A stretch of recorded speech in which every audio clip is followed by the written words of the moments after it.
फलटण, आवाज जनतेचा। फलटण शहरात डेंग्यू आणि चिकनगुनिया साथीचे वाढते संकट, स्वच्छता मोहिमेवर प्रश्नचिन्ह।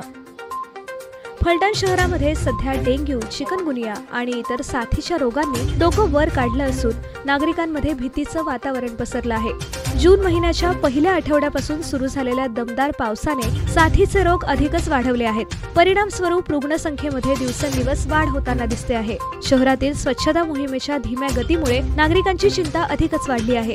फलटण नगरपालिकेकडून स्वच्छतेसाठी नियुक्त कर्मचाऱ्यांची संख्या अत्यल्प असून त्याचा थेट परिणाम स्वच्छता मोहिमेवर आणि साथीच्या रोगांच्या नियंत्रणावर होत आहे। स्वच्छता कर्मचाऱ्यांची संख्या कमी असल्याने कचऱ्याची योग्य प्रकारे विल्हेवाट लावली जात नसल्याचं नागरिकांनी निदर्शनास आणलं आहे।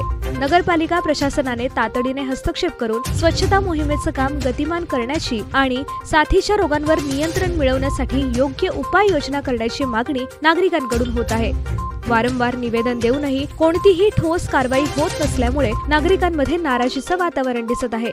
नगरपालिकेच्या मुख्याधिकाऱ्यांनी या परिस्थितीवर तातडीने लक्ष घालून आवश्यक ती उपाययोजना करावी अशी नागरिकांची जोरदार मागणी आहे।